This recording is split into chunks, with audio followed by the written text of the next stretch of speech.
गजेंद्र की आप कथा जानते हैं कि आशीष गिरिवरो राजन त्रिकूट इति विश्रुता। एक त्रिकूट नाम का विशाल गिरि शिखर था और क्षीरोदय नाव्रता श्रीमान योजना इतमुच्छता, चारों तरफ से दुग्ध की तरह धवल धार से आवेष्टित जल से भरा हुआ। उसी में 10,000 हाथियों की ताकत रखने वाले गजेंद्र रहते थे। गजेंद्र का अर्थ ही है वो सारे गजों के मानी सारे हाथियों के राजा थे। तमाम उनका परिवार था, विशेष पत्नियां थी उनकी हथियां और तमाम उनके बच्चे थे।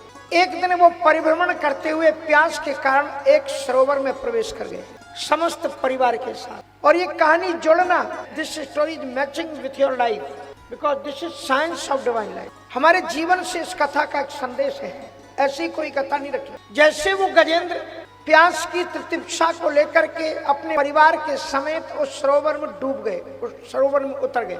पहले उन्होंने पानी पिया। पानी पीने का मतलब जितना प्यास था उन्होंने पानी पिया। उसके बाद में उस जल की शीतलता में स्नान करने लगे। यहाँ तक भी ठीक है, पानी प्यास लगी है पानी पी लो, स्नान करना था वो भी ठीक है। लेकिन अब उसी सरोवर में कीड़ा में डूब गए। हमारी और आपकी भी यही कहानी है कि भाव सागर रूपी सरोवर में हम डूबे हुए परिवार समेत दिन रात इंद्रियों की प्यास बुझाने में लगे हुए, एक दूसरे के ऊपर विषयों को उछाल रहे। हम लोग इस संसार सागर में पत्नी पुत्र परिवार में इतने मस्त हो जाते हैं, इतने डूब जाते हैं कि हमें ध्यान ही नहीं रहता कि एक दिन जीवन का अंत भी होना है। इसी संसार सागर में जब तक आप विषयों के कीड़े बनकर के विषय भोग में डूबे रहते हो, उसी बीच में धीरे धीरे मृत्यु रूपी ग्राह आपके करीब आता जाता है। ऐसा ही उस सरोवर में हुआ।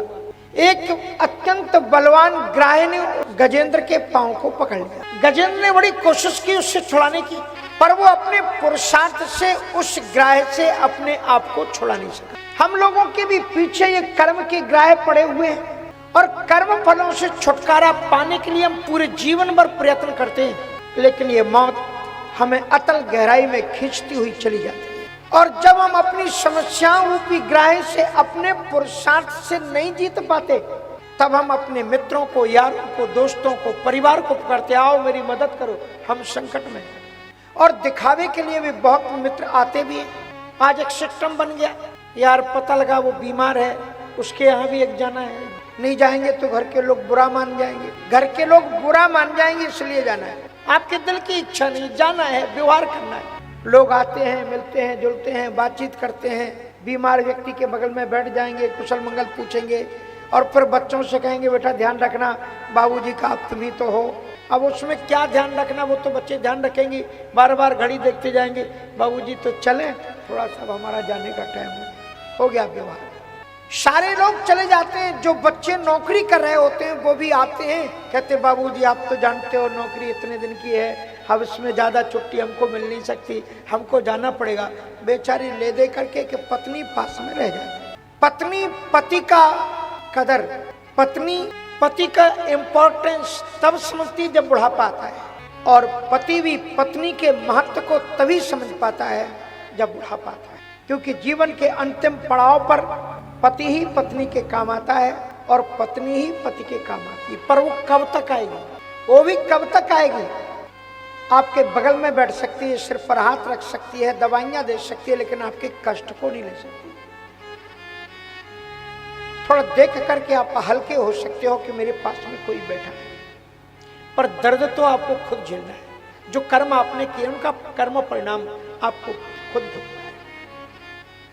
गजेंद्र ने अपने मित्रों को जब पुकारा तो चारों दिशा से दिग्गज लोग, बड़े बड़े मदमस्त हाथी दौड़ते हुए, चिंगाड़ते हुए सरोवर को चारों तरफ से उन्होंने घेर लिया। और उसके बाद में सबने अपने अपने सूढ़ों से, किसी ने उसके पांव को पकड़ा, किसी ने उसके पूंछ को पकड़ा, ताकत लगाई खींचने की। लेकिन वो जो ग्राह है ना, वो जल के अंदर का ही प्राणी है, जल के अंदर में उसी की ताकत होती है। इतने तमाम गजेंद्र मिलकर के भी उस गजेंद्र को बचा नहीं पाए और अंतोगत्वा सब चले गए। और जब सब बलवान हाथी चले गए तो उसकी जो पत्नियां थी, संस्कृत में करणी कहा जाता है, हिरण को हिरण की पत्नियों को करनी। और तब उसकी पत्नियां आगे बढ़ी कि अपनी ताकत से हम पति को बचा लें मौत के ग्राह से। और जब पत्नियों ने उसके पांव को पकड़ा, सोचा कि मैं ताकत से खींच लूं, उस समय पर जीवन का यथार्थ गजेंद्र को मालूम हो गया। हम लोगों को नहीं चलता पता कि जीवन का सत्य क्या है। इस सत्य को जनाने के लिए ही श्रीमद् भागवत कथा है। इसकी जो विभिन्न कहानियां हैं आपके जीवन के प्रत्येक अंग को प्रकाशित करती हैं, शिक्षा देती हैं।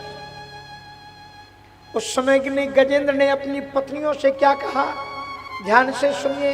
ये श्लोक भागवत जी का है। नामामि में ज्ञाते आतुरम गजा कुतः करण्या प्रभवन्ति मोचितुम्। नामामि में ज्ञाते आतुरम गजा कुतः करण्या प्रभवन्ति मोचितुम्। नामामि में ज्ञाते आतुरम गजा कुतः करण्या प्रभवन्ति मोचितुम्। नामामि में ज्ञाते आतुरम गजा कुतः करण्या प्रभवन्ति मोचितुम्। गाहेण पाशे विधातुरावृतो अहं सतं यामि परम परायणम्। गाहेण पाशे विधातुरावृतो अहं सतं यामि परम परायणम्। नामामि में।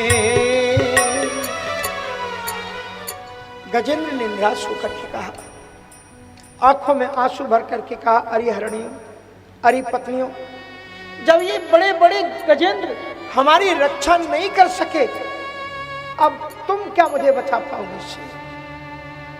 मुझे तो ऐसा लगता है इस काल के पास से साक्षात उस विधाता ने बांधा है, तो फिर मैं तुम्हारी क्यों, उस परमात्मा का ही शरणागति क्यों न लूं? और उस समय गजेंद्र ने एक स्तुति की है, श्रीमद् भागवत की बड़ी प्रसिद्ध स्तुति है। श्रीमद् भागवत में 5 भाग हैं, कथाएं हैं, स्तुतियां हैं, गीत हैं, छंद हैं और उपदेश है। इन सबको आप समझ लो तो आपको ये स्तुति है। श्रीमद् भागवत के 8वें स्कंद के 3रे अध्याय में ये पूरी स्तुति है। एवं विवस्तो बुद्ध्या, सबसे पहले आपको करने की जरूरत क्या है? आप बुद्धि का समाधान कर लो, निश्चित समझ लो कि सत्य क्या है, असत्य क्या है, और फिर चंचल मति को परमात्मा में व्यवस्थित कर दो। एवं विवस्तो बुद्ध्या समाधाय मनो हृदि जजापु परमं जाप्यं प्राग्जन मन्यनुशेषितं। जजापु मनी स्मरण करना। किसको स्मरण करना? भैया को, दैया को, लल्ला को, पल्ला को। परमम जाप्यम, कोई नहीं काम आने वाला, परम परमात्मा ही तुम्हें काम आएगा, इसलिए उसी को याद करो। गजेंद्र ने उसी को याद किया, एक पुष्प उखाड़ा, ईश्वर के ऊपर की इंगित करके उठाया। जजाप परमं जाप्यम प्राग्जन्मन्यनुशिक्षितम्। ओम नमो भगवते तस्मै यत् एतत् चिदात्मकम् पुरुषायादि बीजाय परेशाया विधीमहि। हम उस परम पुरुष परमात्मा को स्मरण करते हैं जो इस संसार का परम विजय है, जिससे कमल कमल से ब्रह्मा, ब्रह्मा से सृष्टि और तमाम वितान व्यतीत होती है। परमात्मा उनकी दिव्यतम प्रार्थना से प्रसन्न होकर के बोले, व्हाट डू यू वांट, क्या चाहते, तुम मरना नहीं चाहते? कहा नहीं नहीं, मेरी जिंदा रहने की कोई इच्छा नहीं। क्या करेंगे उस शरीर को रखकर? जिजीविषेना हि मिहामुया कमंतर बहिश्चावृतये भयोन्या। ये अज्ञान के आवरण से ढकी हुई हाथी की स्थूल की काया को रख करके हम क्या करेंगे? Then what do you want? Why you are praying? तो फिर क्यों प्रार्थना कर रहे हो? क्या इच्छा है? का मेरी एक ही इच्छा है, जिजीविषेना हि मिहामुया किमंतर वैश्चावृतये भयोन्या इच्छामि। क्या चाहता हूं? का इच्छामि कालेन नायस्य विप्लवस् तस्यात्मलोकावरणस्य मोक्षम्। मैं जानता हूं मैं शरीर नहीं, मैं आत्मा हूं, इसलिए माया के ऊपर जो अज्ञान का माया का पर्दा, जो आत्मा के ऊपर माया का पर्दा पड़ गया है, उस माया के पर्दा से मुक्ति चाहता हूं। अत्यंत दिव्यतम प्रार्थना सुनने के बाद में भगवान तंबीख पीड़ित मजा सहे सावतीर्य। इतने करुणा सागर भगवान हैं कि वो अपने भक्त की संवेदना को बर्दाश्त नहीं कर पाते। गजेंद्र के लिए भगवान ने एक अवतार लिया श्री हरि का। गरुण छोड़ नंगे ही पांव पधारे, गरुण छोड़ नंगे ही पांव पधारे, श्री कृष्ण गोविंद हरे मुरारे।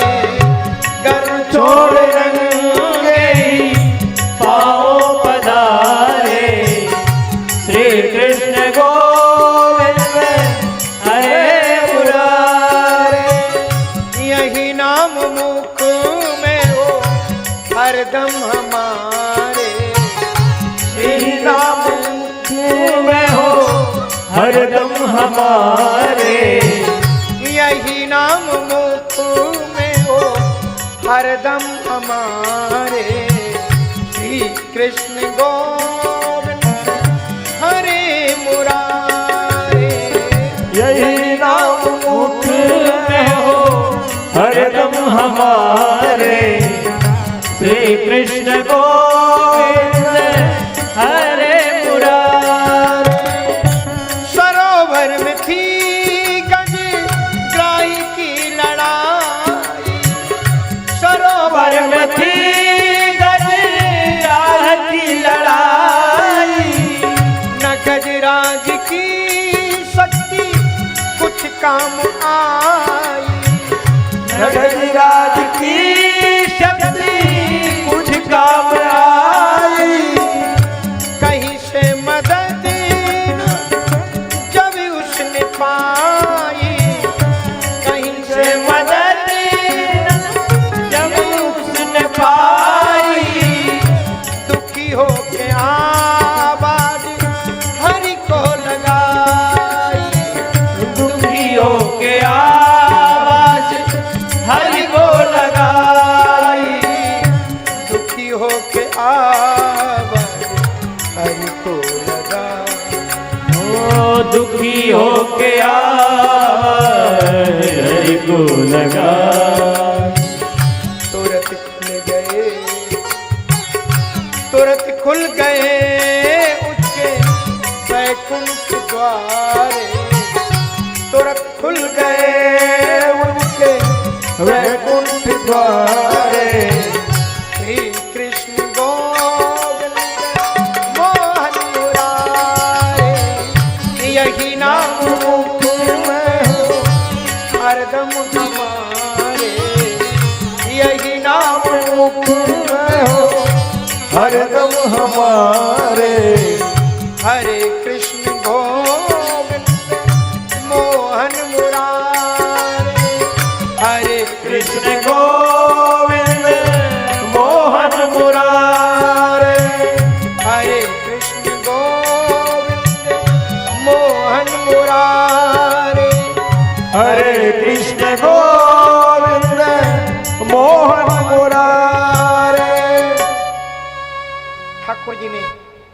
उसके सूंड में उठे हुए कमल को ग्रहण किया और अपने सुदर्शन के द्वारा उस नक्कर का सिर काट दिया और गजेंद्र को बचा दिया। गजेंद्र उस जन्म में पांड्य देश के इंद्रद्युम्न नाम के राजा थे और उनके पास में महर्षि अगस्त्य जी का आगमन हुआ। वे उठ करके खड़े नहीं हुए, इसलिए उनको श्राप मिला था और श्राप के कारण वो हाथी बने थे कि तुम हाथी की तरह बैठे रहे, संत के आने पर तुमसे उठा भी नहीं जाता, तो जाओ। इसलिए कथाओं के प्रारंभ में, बाद में या किसी महापुरुष के आगमन पर अपने को ये सीखना है, कोई महापुरुष आए तो उठ करके अब व्याख्यान करो। इसमें कई कथाएं ऐसी हैं। This is math